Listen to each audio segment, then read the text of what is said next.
Hello friends, welcome to tricky PSC. ഇന്ന് നമ്മൾ discuss ചെയ്യുന്നത് ചതുർഭുജങ്ങൾ, ക്വാഡ്രിലാറ്ററൽസ് എന്ന ടോപ്പിക്കാണ്. കഴിഞ്ഞ ക്ലാസ്സിൽ നമ്മൾ ത്രികോണങ്ങൾ ഡിസ്കസ് ചെയ്തിട്ടുണ്ടായിരുന്നു. ഇന്ന് ക്വാഡ്രിലാറ്ററൽസിൽ വരുന്ന എല്ലാ രൂപങ്ങളും നമ്മൾ പറയാൻ പോവുകയാണ്. അപ്പൊ ക്ലാസ്സിലേക്ക് ഒരിക്കൽ കൂടി സ്വാഗതം. ക്ലാസ്സിലേക്ക് പോകുന്നതിന് മുമ്പ് നമ്മുടെ ചാനൽ ഇതുവരെ സബ്സ്ക്രൈബ് ചെയ്തിട്ടില്ലെങ്കിൽ ഒന്ന് സബ്സ്ക്രൈബ് ചെയ്യുക. ബെൽ ബട്ടൺ പ്രസ് ചെയ്ത് കഴിഞ്ഞാൽ നിങ്ങൾക്ക് നോട്ടിഫിക്കേഷൻസ് പെട്ടെന്ന് കിട്ടുന്നതായിരിക്കും. ഓക്കെ, ക്ലാസ്സിലേക്ക് പോവാം. ചതുർഭുജങ്ങൾ അല്ലെങ്കിൽ ക്വാഡ്രിലാറ്ററൽസ് എന്താണ് പ്രത്യേകത? 4 വശങ്ങൾ ഉള്ള രൂപത്തെയാണ് നമ്മൾ എന്ത് പറയുന്നത്? ക്വാഡ്രിലാറ്ററൽ അല്ലെങ്കിൽ ചതുർഭുജങ്ങൾ എന്ന് പറയുന്നത്. 4 വശമുണ്ടായിരിക്കണം. ഓക്കെ, 4 വശമുണ്ടായിരിക്കണം എന്നതാണ് മാനദണ്ഡം. ചതുർഭുജങ്ങൾ, നാല് ഭുജങ്ങൾ. ഓക്കെ, ശ്രദ്ധിക്കൂ, ചതുർഭുജങ്ങളെ നമ്മൾ ഫസ്റ്റ് പഠിക്കാൻ പോകുന്നത് സമചതുരത്തെ കുറിച്ചാണ്. എന്താണ് സമചതുരം അല്ലെങ്കിൽ സ്ക്വയർ? ഓക്കെ, വളരെ സിമ്പിൾ ആണ്. കുറച്ച് കാര്യങ്ങൾ മാത്രമേ മനസ്സിലാക്കാനുള്ളൂ, എളുപ്പമാണ്. ഓക്കെ, സമചതുരവുമായി ബന്ധപ്പെട്ട് നമ്മൾ ബേസിക് ആയിട്ട് മനസ്സിലാക്കേണ്ട ഒരു കാര്യം എന്ന് പറഞ്ഞു കഴിഞ്ഞാല്, സമചതുരത്തിന്റെ പ്രത്യേകത 4 വശങ്ങളും ഈക്വൽ ആയിരിക്കും. ഒരു സമചതുരത്തിന്റെ 4 വശങ്ങളും ഈക്വൽ ആയിരിക്കും. ക്ലിയർ ആണല്ലോ? അതുപോലെ തന്നെ 4 കോണുകളും തുല്യമായിരിക്കും. 4 കോണുകളും തുല്യമായിരിക്കും. 4 വശങ്ങളും ഈക്വൽ ആണ്, 4 കോണുകളും തുല്യമാണ്. പിന്നെ തുല്യമായിട്ടുള്ളത് 2 വികർണങ്ങൾ ഉണ്ടല്ലോ, ഈ വികർണവും ഈ വികർണവും, 2 വികർണങ്ങളും ഈക്വൽ ആയിരിക്കും. ഇത്രയുമാണ് സമചതുരത്തിന്റെ പ്രത്യേകത.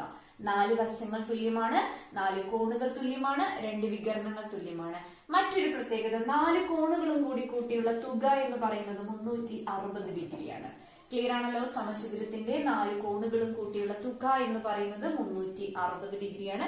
4 വശം തുല്യം, 4 കോണ് തുല്യം, 2 വികരണം തുല്യം. ക്ലിയർ ആണല്ലോ? ഇത്രയും കാര്യങ്ങൾ അറിഞ്ഞിരുന്നാൽ തന്നെ നമുക്ക് സമചതുരം എന്ന ടോപ്പിക്കിൽ നിന്ന് വരുന്ന ചോദ്യങ്ങളൊക്കെ ഡിസ്കസ് ചെയ്യാം. ഓക്കെ, അപ്പൊ നമുക്ക് ചോദ്യത്തിലേക്ക് പോകാം. ഒന്നാമത്തെ ചോദ്യം നോക്കൂ, വളരെ സിമ്പിൾ ആയിട്ടുള്ള ചോദ്യമാണ്. LGS പരീക്ഷയ്ക്ക് നമുക്ക് പ്രതീക്ഷിക്കാവുന്ന ചോദ്യമാണ്. 3 യൂണിറ്റ് വശമുള്ള സമചതുരത്തിന്റെ പരപ്പളവ് എന്താണ്? പരപ്പളവ് വിസ്തീർണം. ഓക്കെ, പരപ്പളവ് എന്ന് പറയുന്നതാണ് എന്തെന്ന് പറയുന്നത്? വിസ്തീർണം എന്ന് പറയുന്നത്. ഓക്കെ, അതിൽ ആർക്കും കൺഫ്യൂഷൻ ഒന്നും വേണ്ട കേട്ടോ. അപ്പൊ 3 യൂണിറ്റ് വശമുള്ള ഒരു സമചതുരത്തിന്റെ പരപ്പളവ് എത്ര എന്നാണ് ചോദിച്ചിട്ടുള്ളത്. എന്താണ് പരപ്പളവ്? അല്ലെങ്കിൽ ഒരു സമചതുരം എന്ന് പറയുന്നത് ഇതാണ് അല്ലെ, സമചതുരം. അപ്പം ഇതിന്റെ പരപ്പളവ് എന്ന് പറയുന്നത് ഈ ഒരു അളവ് ഇവിടെ ഇത് എത്രയാണ് എന്നുള്ളതാണ് പരപ്പളവ് എന്ന് പറയുന്നത്. ഇനി നമ്മൾ ശ്രദ്ധിക്കേണ്ടത്, സമചതുരത്തിന്റെ പരപ്പളവ് കണ്ടുപിടിക്കാനുള്ള ഇക്വേഷൻ എന്ന് പറയുന്നത്, സമചതുരത്തിന്റെ 4 വശങ്ങളും ഈക്വൽ ആണെന്ന് നമുക്കറിയാം. അത് A ആണെന്നുണ്ടെങ്കിൽ പരപ്പളവ് അല്ലെങ്കിൽ വിസ്തീർണം സമം A സ്ക്വയർ ആയിരിക്കും. അതായത് A ഇൻറ്റു A സ്ക്വയർ ആണ് വിസ്തീർണം എന്ന് പറയുന്നത്. മനസ്സിലാക്കൂ, സമചതുരത്തിന്റെ പരപ്പളവ് A സ്ക്വയർ ആണ്. ഇത്രയും മനസ്സിലായി കഴിഞ്ഞാൽ പിന്നെ ഒന്നുമില്ല. നമ്മുടെ 3 യൂണിറ്റ് വശമുള്ള സമചതുരത്തിന്റെ പരപ്പളവ് A square equal to 3 square equal to എത്രയാണ്? 9 ആണ് ആൻസർ വരുന്നത്. 9 യൂണിറ്റ് ആണ് സമചതുരത്തിന്റെ പരപ്പളവ് എന്ന് പറയുന്നത്. ക്ലിയർ ആണല്ലോ?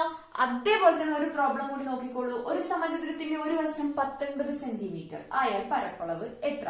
പരപ്പളവ് എന്ന് പറയുന്നത് A സ്ക്വയർ ആണ്. അങ്ങനെയാണെങ്കിൽ 19 സ്ക്വയർ, ഉത്തരം 361 സെന്റിമീറ്റർ സ്ക്വയർ ആണ് ഉത്തരം വരുന്നത്. വളരെ സിമ്പിൾ ആണ്. A സ്ക്വയർ എന്ന് മാത്രം ഓർത്ത് വെച്ചാൽ മതി. ഓക്കെ, നെക്സ്റ്റ് അടുത്ത ചോദ്യം നമ്മൾ പരപ്പളവ് തന്നെ കണ്ടുപിടിക്കാൻ പോവാണ്. വശമല്ല തരുന്നത്, വികർണമാണ് തരുന്നത് എന്നുണ്ടെങ്കിൽ ചോദ്യത്തിലേക്ക് പോകാം. അടുത്ത മോഡൽ ചോദ്യം നോക്കൂ. ഒരു സമചതുരത്തിന്റെ വികർണത്തിന്റെ നീളം 50 സെന്റിമീറ്റർ ആയാൽ വിസ്തീർണം എത്ര? നേരത്തെ നമുക്ക് ചോദ്യത്തിൽ വശത്തിന്റെ നീളമായിരുന്നു തന്നത്, എന്നിട്ട് വിസ്തീർണം കണ്ടുപിടിക്കാൻ പറഞ്ഞു. ഇവിടെ നമ്മളോട് വികർണത്തിന്റെ നീളം തന്നിട്ട് വിസ്തീർണം കണ്ടുപിടിക്കാൻ പറഞ്ഞു. അപ്പൊ ഇവിടെ നമുക്കൊരു കുഞ്ഞ് ഇക്വേഷൻ ഉണ്ട്, അത് പഠിച്ചാൽ മാത്രം മതി. വികർണത്തിന്റെ നീളം തന്നിട്ട് വിസ്തീർണം ചോദിച്ചു കഴിഞ്ഞാല് വിസ്തീർണം കണ്ടുപിടിക്കാനുള്ള ഇക്വേഷൻ എന്ന് പറയുന്നത് D സ്ക്വയർ ബൈ 2 ആണ്. D എന്ന് പറയുന്നത് എന്താണ്? വികർണത്തിന്റെ നീളമാണ്. അപ്പൊ D സ്ക്വയർ ബൈ 2 ആണ് വിസ്തീർണം എന്ന് പറയുന്നത്. വിസ്തീർണം എന്ന് പറഞ്ഞു കഴിഞ്ഞാൽ പരപ്പളവ് തന്നെയാണ് കേട്ടോ, അത് നമുക്ക് അറിയണേ. അപ്പൊ D സ്ക്വയർ ബൈ 2. ഇവിടെ D എന്ന് പറയുന്നത് എത്രയാന്ന് തന്നിട്ടുണ്ട്? 50 സെന്റിമീറ്റർ. അതായത് വികർണത്തിന്റെ നീളം 50 സെന്റിമീറ്റർ തന്നിട്ടുണ്ട്. അപ്പൊ ഉത്തരം എങ്ങനെ കണ്ടുപിടിക്കാം? D square 50 square by 2. അതായത് 50 ഗുണിക്കണം 50 ബൈ 2.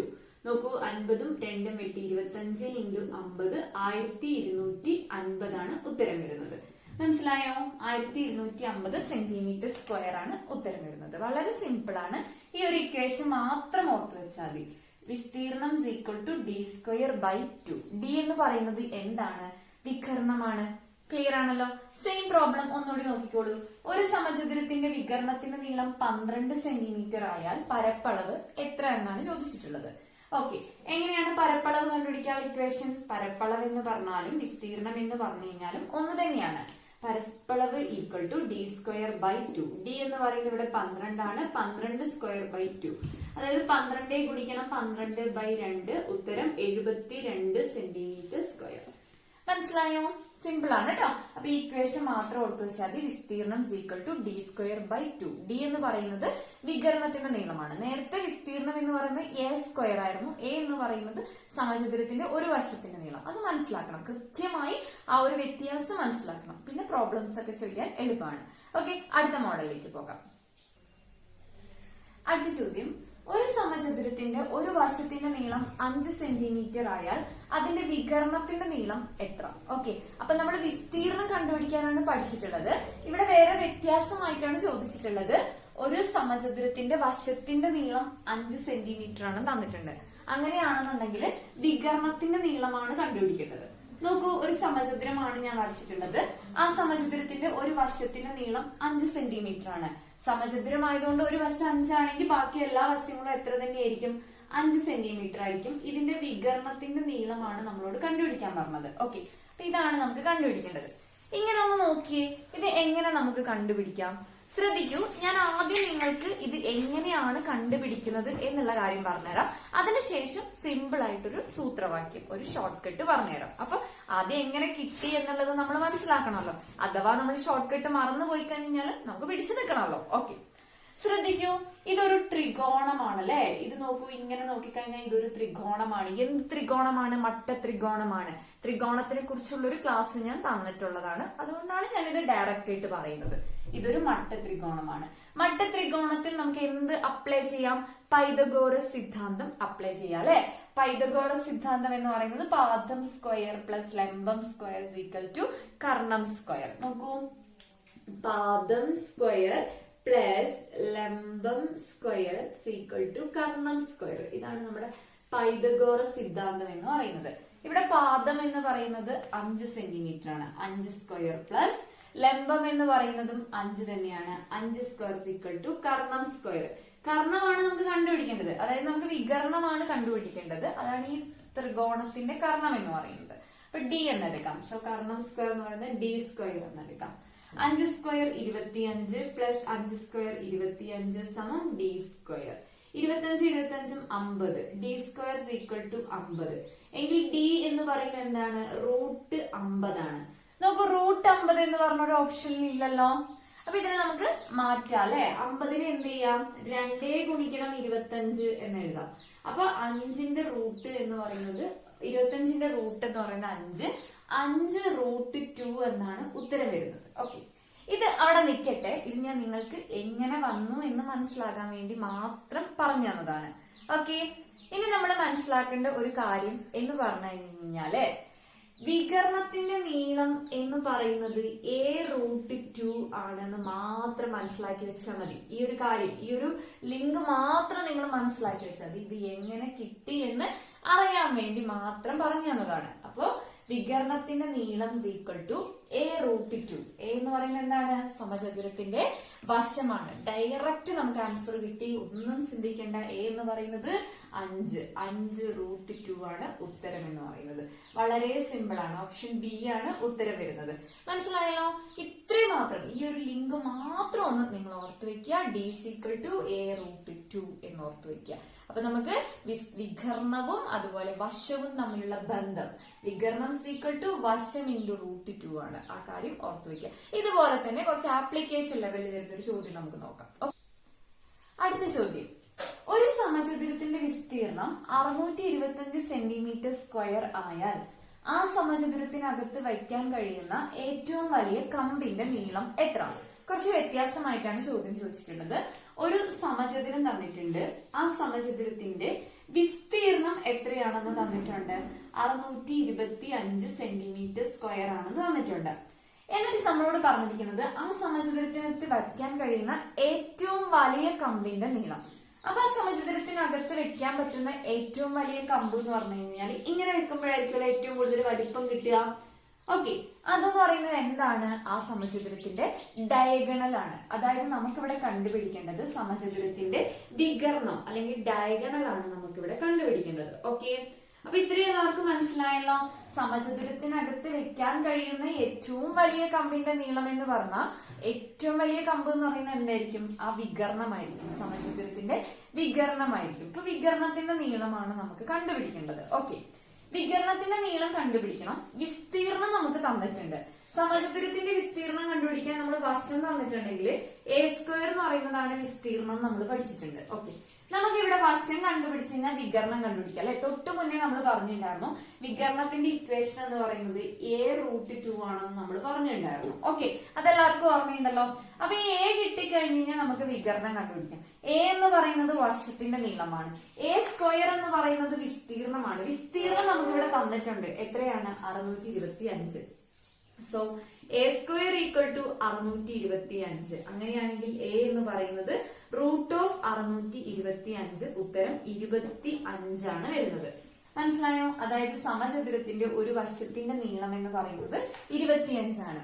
അങ്ങനെയാണെങ്കിൽ വികർണം എങ്ങനെ കണ്ടുപിടിക്കാം? a√2, അതായത് 25√2 ആണ് വികർണം വരുന്നത്. മനസ്സിലായോ? 25√2 സെന്റിമീറ്റർ. ഓപ്ഷൻ ഡി ആണ് ഉത്തരം വരുന്നത്. വളരെ സിമ്പിൾ ആണ്. അപ്പൊ ഇവിടെ നമ്മൾ മനസ്സിലാക്കിയിരിക്കേണ്ട കാര്യം എന്ന് പറയുന്നത് വികർണം a√2 ആണ്. ക്ലിയർ ആണല്ലോ? ഓക്കെ, അപ്പൊ നമ്മുടെ മോഡൽ 3 ഇവിടെ കഴിഞ്ഞിട്ടുണ്ട്. അടുത്ത മോഡൽ, അടുത്ത ചോദ്യം നോക്കൂ. വിസ്തീർണം 36 സെന്റിമീറ്റർ സ്ക്വയർ ആയ സമചതുരത്തിന്റെ ചുറ്റളവ് എത്ര? ചുറ്റളവ്. അപ്പൊ ഇത്ര നേരം നമ്മൾ ചുറ്റളവ് പറഞ്ഞിരുന്നില്ലായിരുന്നു.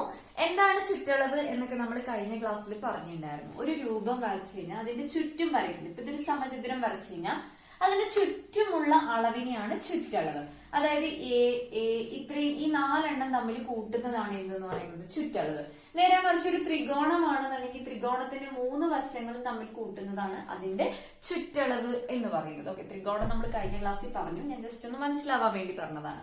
അപ്പൊ സമചതുരത്തിന്റെ ചുറ്റളവ്, ഇതൊരു വശം എ, അടുത്ത വശം എ, ഇതും എ, ഇതും എ. അങ്ങനെയായിരിക്കുമല്ലോ സമചതുരം എന്ന് പറയുന്നത്. 4 വശങ്ങളും ഈക്വൽ ആണ്.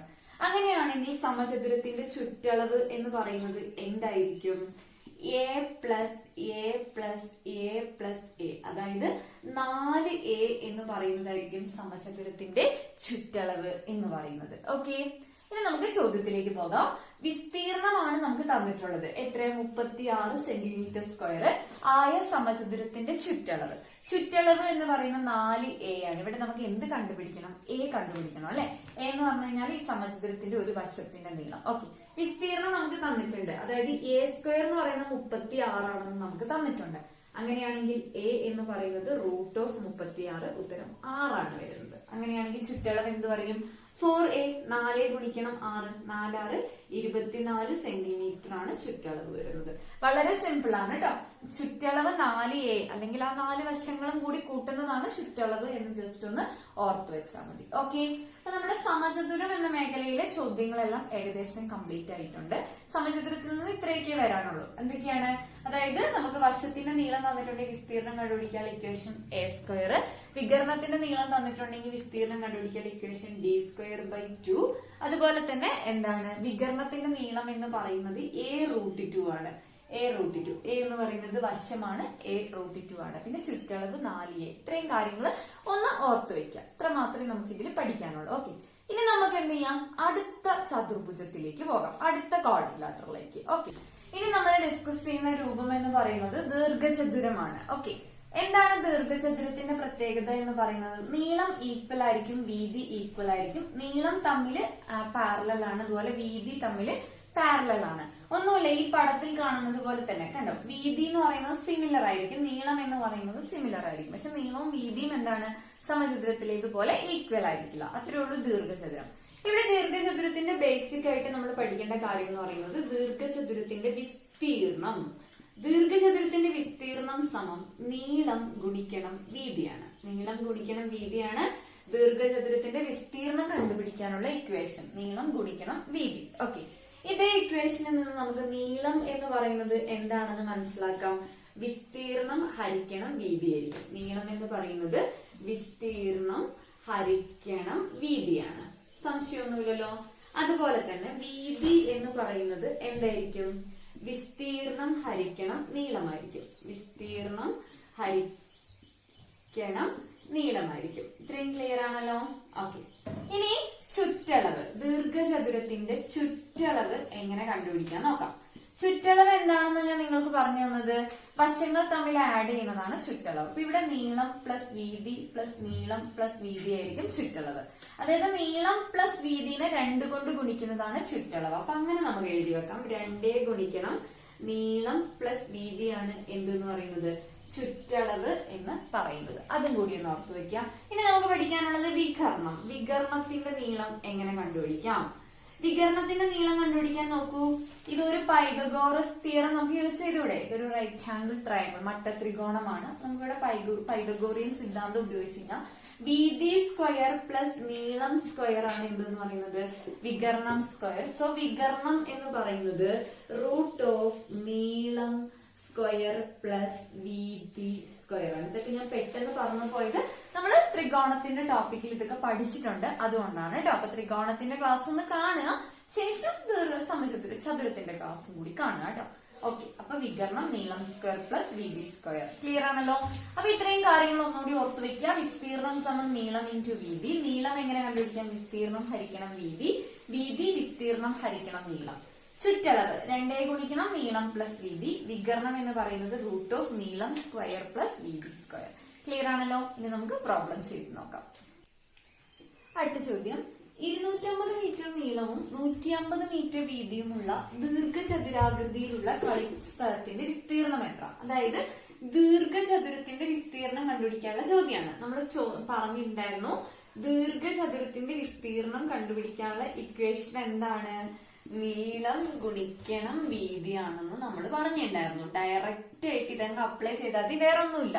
നോക്കൂ, ദീർഘചതുരാകൃതിയിലുള്ള കളിസ്ഥലം എന്ന് പറഞ്ഞിട്ടുണ്ട്. അതിന്റെ നീളം എന്ന് പറയുന്നത് 250 മീറ്റർ ആണ്. വീതി എന്ന് പറയുന്നത് 150 മീറ്റർ ആണ്. അങ്ങനെയാണെങ്കിൽ വിസ്തീർണം എന്ന് പറയുന്നത് നീളം ഗുണിക്കണം വീതി. നീളം എന്ന് പറയുന്നത് 250 ഗുണിക്കണം വീതി എന്ന് പറയുന്നത് 150. ശ്രദ്ധിച്ചല്ലോ? മനസ്സിലായല്ലോ? അപ്പൊ നീളം ഗുണിക്കണം വീതി എന്ന് പറയുന്നത് എത്ര വരും? 37,500 മീറ്റർ സ്ക്വയർ ആണ് വിസ്തീർണം എന്ന് പറയുന്നത്. ക്ലിയർ ആണല്ലോ? ഒന്നും പഠിക്കാനില്ല. നീളം ഇൻറ്റു വീതി, ആ കാര്യം മാത്രം ഒന്ന് ഓർത്താൽ മതി. ഓക്കെ. അടുത്ത ചോദ്യം നോക്കൂ. 8 മീറ്റർ നീളവും 45 മീറ്റർ വീതിയുമുള്ള ഒരു ഹാളിന്റെ തറ ടൈൽസ് പതിപ്പിക്കുന്നതിന് ചതുരശ്ര മീറ്ററിന് 40 രൂപ നിരക്കിൽ എത്ര ചിലവ് വരും? ഇതാണ് നമ്മുടെ ചോദ്യം. അതായത് എന്താണ്? ഒരു തറ അല്ലെ, 8 മീറ്റർ നീളവും 45 മീറ്റർ വീതിയുമുള്ള ഒരു തറ.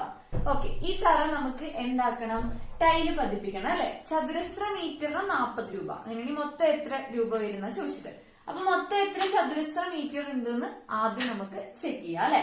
ശ്രദ്ധിക്കൂ. അപ്പൊ ആദ്യം നമുക്ക് എന്ത് കണ്ടുപിടിക്കണം? വിസ്തീർണം കണ്ടുപിടിച്ചാൽ മതി. വിസ്തീർണം എന്ന് പറയുന്നത് എന്താണ്? നീളം ഇൻറ്റു വീതി. നീളം ഗുണിക്കണം വീതിയാണ് എന്തെന്ന് പറയുന്നത്? വിസ്തീർണം എന്ന് പറയുന്നത്. ഇവിടെ നീളം എന്ന് പറയുന്നത് 8 മീറ്റർ ആണ്. വീതി എന്ന് പറയുന്നത് 45 മീറ്റർ ആണ്. 8 × 45 360 മീറ്റർ സ്ക്വയർ ആണ് എന്തെന്ന് പറയുന്നത്? ഇതിന്റെ വിസ്തീർണം എന്ന് പറയുന്നത്. ഓക്കെ. ഒരു ചതുരശ്ര മീറ്ററിന് 40 രൂപ നിരക്ക് എന്നാണ്. അങ്ങനെയാണെങ്കിൽ 360 ചതുരശ്ര മീറ്റർ എത്ര നിരക്കായിരിക്കും?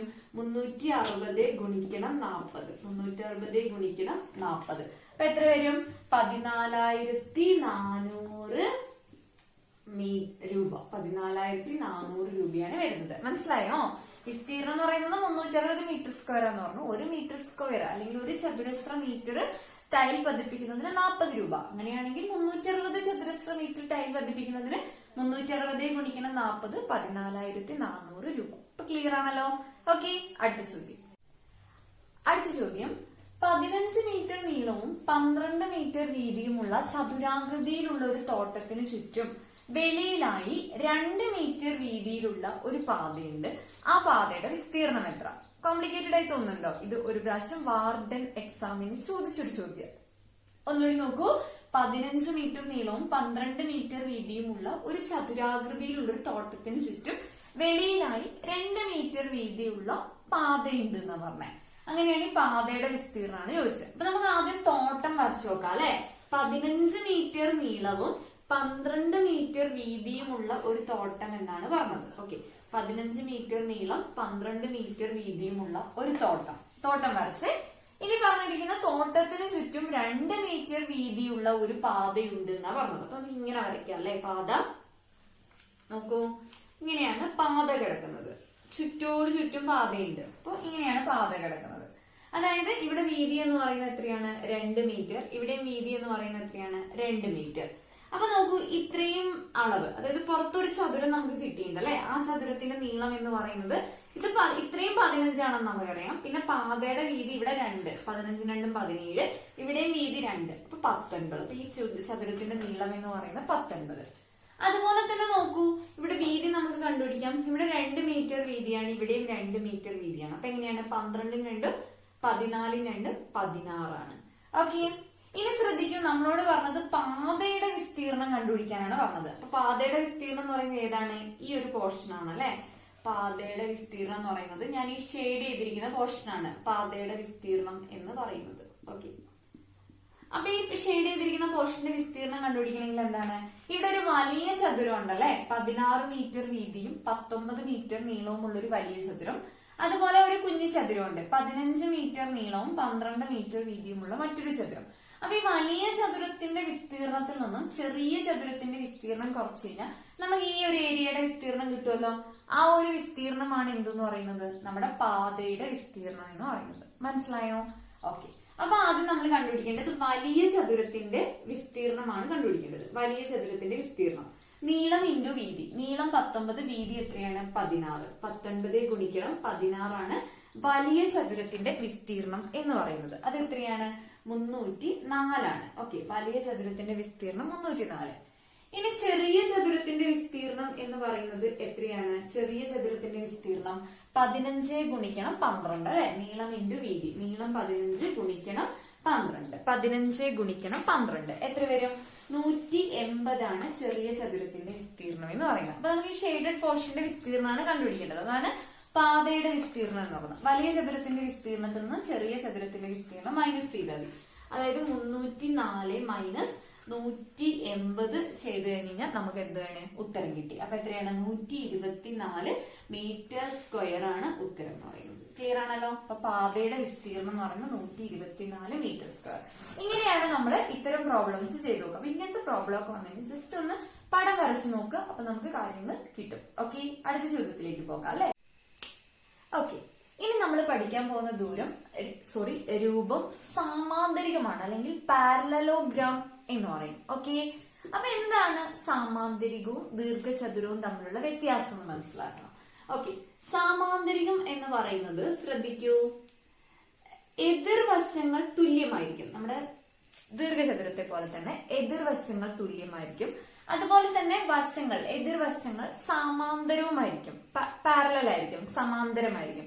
നേരത്തെ നമ്മൾ ദീർഘചതുരം പഠിച്ചപ്പോ ഈ എന്താണ് ആംഗിൾസ് എന്തായിരിക്കും? 90 ഡിഗ്രി ആയിരിക്കും. ആംഗിൾസ് എപ്പോഴും 90 ഡിഗ്രി ആയിരിക്കും. വശങ്ങള് അതായത് എതിർവശങ്ങൾ തുല്യമായിരിക്കും. ഇവിടെ സമാന്തരികത്തെ സംബന്ധിച്ചിടത്തോളം ആംഗിൾ ഒരിക്കലും 90 ഡിഗ്രി ആയിക്കൊള്ളണമെന്നില്ല, 90 ഡിഗ്രി ആവത്തില്ല.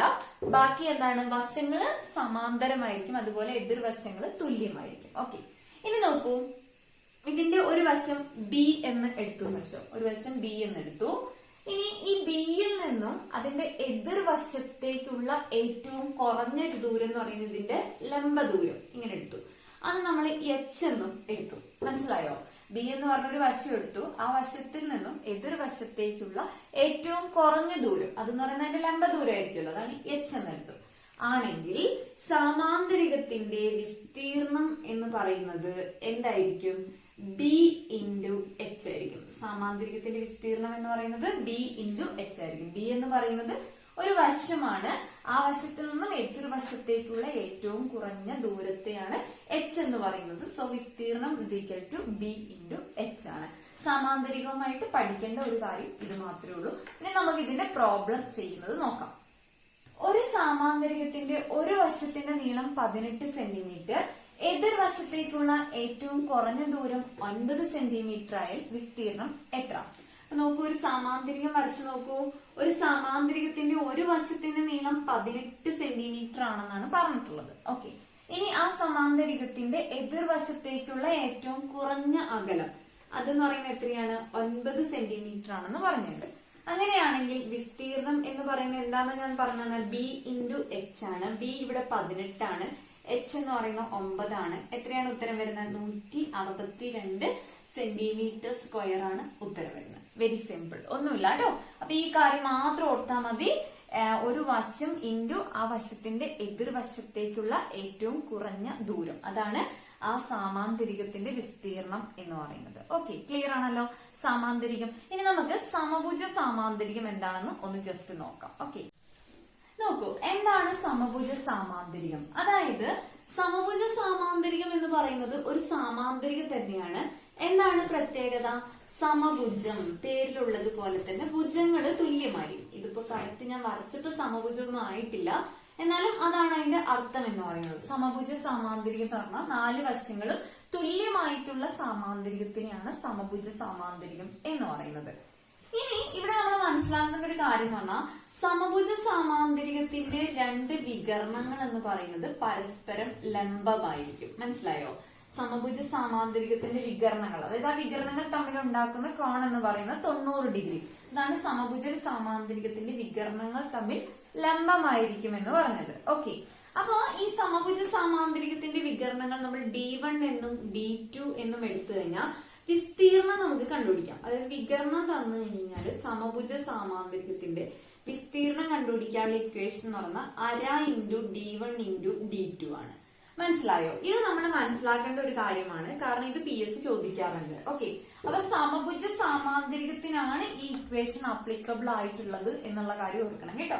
സമഭുജ സാമാന്തരികം അല്ലെങ്കിൽ റോംബസ്, അതായത് ഏകദേശം ഡയമണ്ട് ഷേപ്പ് ആയിട്ടുള്ള ഒരു രൂപം തന്നു കഴിഞ്ഞാലും അതെന്തായിരിക്കും? സമഭുജ സാമാന്തരികമാണ്. അപ്പൊ ഇത് D1ഉം ഇത് D2 ആണെന്നുണ്ടെങ്കിൽ അതിന്റെ വിസ്തീർണം എന്ന് പറയുന്നത് 1/2 ഇൻറ്റു D1 ഇൻറ്റു D2. മനസ്സിലായോ? അതാണ് ഞാനിപ്പോ ഇവിടെ പറഞ്ഞു തന്നിട്ടുള്ളത്, സമഭുജ സാമാന്തരികത്തിന്റെ വിസ്തീർണം. അല്ല, നമുക്ക് സമഭുജ സാമാന്തരികത്തിന്റെ ഒരു വശവും ഇതിലേക്കുള്ള ലംബ ദൂരമാണ് തന്നിട്ടുള്ളതെന്നുണ്ടെങ്കിൽ വിസ്തീർണം എന്ന് പറഞ്ഞാൽ B ഇൻറ്റു H തന്നെയാണ്. നമ്മൾ നേരത്തെ സാമാന്തരികത്തിന്റെ കേസിൽ പഠിച്ചത്. അതിൽ വ്യത്യാസമൊന്നുമില്ല. എന്നാൽ സമഭുജ സാമാന്തരികത്തിന്റെ 2 വികർണങ്ങളുടെ നീളം തന്നിട്ടുണ്ടെങ്കിൽ വിസ്തീർണം കണ്ടുപിടിക്കാനുള്ള ഇക്വേഷൻ എന്ന് പറയുന്നത് 1/2 ഇൻറ്റു D1 ഇൻറ്റു D2 ആണ്. ഓക്കെ, ഇനി പ്രോബ്ലം വരുമ്പോ എങ്ങനെയാണ് ചെയ്യുന്നതെന്നും കൂടി നോക്കൂ. അടുത്ത ചോദ്യം, ഒരു സമഭുജ സാമാന്തരികത്തിന്റെ വികർണത്തിന്റെ നീളം 24 സെന്റിമീറ്ററും 10 സെന്റിമീറ്ററും ആയാൽ വിസ്തീർണം എത്ര? ഓക്കെ, സമഭുജ സാമാന്തരികമാണ്, നമുക്ക് ഇങ്ങനെ പറയാം തൽക്കാലം. സമഭുജ സാമാന്തരികമാണ്. ആ സമഭുജ സാമാന്തരികത്തിന്റെ ഒരു വികർണത്തിന്റെ നീളം എന്ന് പറയുന്നത് എത്രയാണ്? 24 ആണ്. അതുപോലെ മറ്റൊരു വികരണത്തിന്റെ നീളം എന്ന് പറയുന്നത് 10 ആണ്. അങ്ങനെയാണെങ്കിൽ ഇതിന്റെ വിസ്തീർണം എങ്ങനെ കണ്ടുപിടിക്കാം?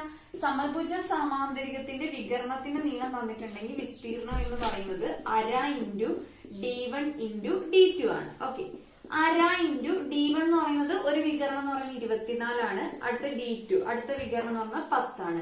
24 ഗുണിക്കണം 1/2 എന്ന് പറയുന്നത് 12. 12 ഗുണിക്കണം 10, ഉത്തരം 120 സെന്റിമീറ്റർ സ്ക്വയർ ആണ് ആൻസർ വരുന്നത്. വളരെ സിമ്പിൾ ആണ്. അപ്പൊ ഈ ഒരു ഇക്വേഷൻ മാത്രം ഒന്ന് ഓർത്താൽ മതി കേട്ടോ. സമഭുജ സാമാന്തരികം അല്ലെങ്കിൽ എന്താണ്?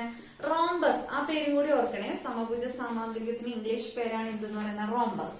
റോംബസിന്റെ വിസ്തീർണം, വികരണങ്ങൾ തന്നിട്ടുണ്ടെങ്കിൽ വിസ്തീർണം എന്ന് പറയുന്നത് 1/2 ഗുണിക്കണം D1 ഗുണിക്കണം D2. ക്ലിയർ ആണല്ലോ? ഓക്കെ, ഇത്രയേ ഉള്ളൂ നമ്മുടെ സാമാന്തരികം അല്ലെങ്കിൽ സമഭുജ സാമാന്തരികം എന്ന ടോപ്പിക്കിൽ നമുക്ക് പഠിക്കാനുള്ളത്. ഇനി നമുക്ക് ഒരു രൂപം കൂടിയേ പഠിക്കാനുള്ളൂ, അത് ലംബകമാണ്. അതിലെ ചോദ്യങ്ങളും കൂടി ഒന്ന് ജസ്റ്റ് നോക്കാം. എന്താണ് ലംബകം എന്ന് ചോദിച്ചു കഴിഞ്ഞാല് ഒരു ജോഡി എതിർവശങ്ങൾ സമാന്തരമായിരിക്കും. മനസ്സിലായോ? അതായത് ഒരു ജോഡി എതിർവശങ്ങൾ സമാന്തരമായിരിക്കും. ഇവിടെ നോക്കൂ, ഈ ഒരു വശവും ഈ ഒരു വശവും ഇത് രണ്ടും എന്താണ്? സമാന്തരമാണ്. പക്ഷെ മറ്റേ എതിർവശങ്ങൾ സമാന്തരമൊന്നുമല്ല. അങ്ങനെയുള്ളതിനെയാണ് നമ്മൾ ലംബകം എന്ന് പറയുന്നത്. അപ്പൊ ലംബകത്തിന്റെ ഒരൊറ്റ കാര്യം എന്ന് പറഞ്ഞാൽ ഒരു ജോഡി വശങ്ങൾ എന്തായിരിക്കണം? സമാന്തരമായിരിക്കണം. മനസ്സിലായോ? ഇത് കണ്ടോ, ഈ 2 വശങ്ങളും സമാന്തരമാണ്. അതുപോലെ ഇത് 2 വശങ്ങളും സമാന്തരമാണ്. മറ്റേത് സമാന്തരമായിക്കോളണമെന്നില്ല. അങ്ങനെയുള്ളതിനെയാണ് എന്തെന്ന് പറയുന്നത്? ലംബകം എന്ന് പറയുന്നത്. 2 ജോഡി വശങ്ങൾ സമാന്തരമാണെങ്കിൽ അത് സാമാന്തരികമായിരുന്നു, നമ്മൾ പറഞ്ഞു. ഇവിടെ ഒരു ജോഡി വശങ്ങൾ സമാന്തരമാണെന്നുണ്ടെങ്കിൽ അതിന് ലംബകം എന്ന് പറഞ്ഞു. ഓക്കെ, ഇനി ലംബകത്തിന്റെ വിസ്തീർണം എങ്ങനെയാണ് കണ്ടുപിടിക്കുന്നത് നോക്കിക്കോ. ലംബകത്തിന്റെ സമാന്തര വശങ്ങൾ എന്ന് പറയുന്നത് ഒരു സമാന്തര വശം ഇത് എയും അതിന് സമാന്തരമായിട്ടുള്ള വശം ബിയും അവ തമ്മിലുള്ള അകലം എന്ന് പറയുന്നത് എച്ചും ആണെന്ന് എടുക്കുക. ഓക്കെ, ഇങ്ങനെ എടുക്കുക കേട്ടോ, എ ഡി എച്ച്. അങ്ങനെയാണെങ്കിൽ വിസ്തീർണം ഈക്വൽ ടു അര into H into A plus B ആണ് വിസ്തീർണം എന്ന് പറയുന്നത്. ഇത് മാത്രമാണ് കുറച്ചൊരു ഇക്വേഷൻ പഠിക്കാൻ കുറച്ച് നീളമുള്ളതായിട്ട് തോന്നുന്നത്. ഓർത്ത് വെച്ചാൽ മതി. അവ തമ്മിലുള്ള അര ഇൻറ്റു എച്ച് എന്ന് പറയുന്ന അവ തമ്മിലുള്ള അകലമാണ് ഗുണിക്കണം എ പ്ലസ് ബി. അത്രയും മാത്രം ഒന്ന് ഓർത്ത് വെക്കുക. ഒരു പ്രോബ്ലം നമുക്ക് ചെയ്ത് കഴിഞ്ഞാൽ നിങ്ങൾക്ക് കൃത്യമായിട്ട് മനസ്സിലാവും. പ്രോബ്ലം നോക്കാം. ഒരു ലംബകത്തിന്റെ സമാന്തര വശത്തിന്റെ നീളം 15 സെന്റിമീറ്റർ 29 സെന്റിമീറ്റർ ആണ്. സമാന്തര വശങ്ങൾ തമ്മിലുള്ള അകലം 12 സെന്റിമീറ്റർ ആയാൽ വിസ്തീർണം എത്ര? ഓക്കെ, ലംബകത്തിന്റെ വിസ്തീർണമാണ് ചോദിച്ചിരിക്കുന്നത്. ഞാൻ ആ ലംബകം ഒന്ന് ജസ്റ്റ് ഇവിടെ വരച്ച് കാണിച്ചു തരാം.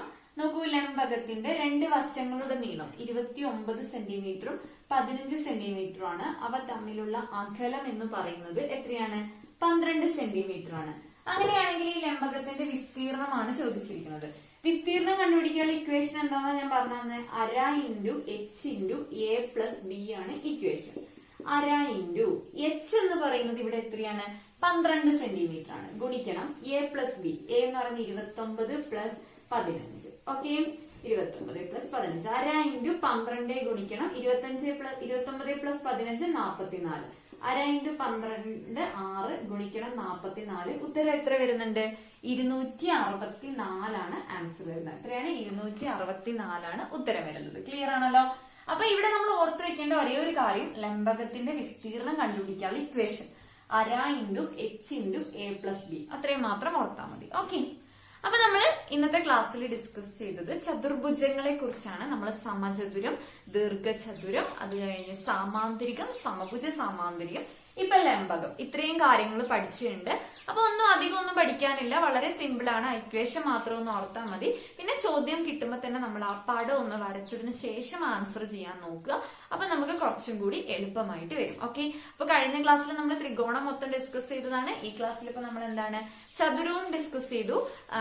അടുത്ത ക്ലാസ്സിൽ നമ്മൾ പുതിയൊരു രൂപം, ജിയോമെട്രിയിലെ പുതിയ രൂപം, വൃത്തവുമായിട്ട് എത്തുന്നതായിരിക്കും. അപ്പൊ ഇതുവരെയുള്ള കാര്യങ്ങൾ എല്ലാവരും കൃത്യമായിട്ട് പഠിച്ചു വെക്കുക. അപ്പൊ ഇനി നമുക്ക് അടുത്ത ക്ലാസ്സിൽ വീണ്ടും കാണാം. അതുവരേക്കും ബൈ ബൈ.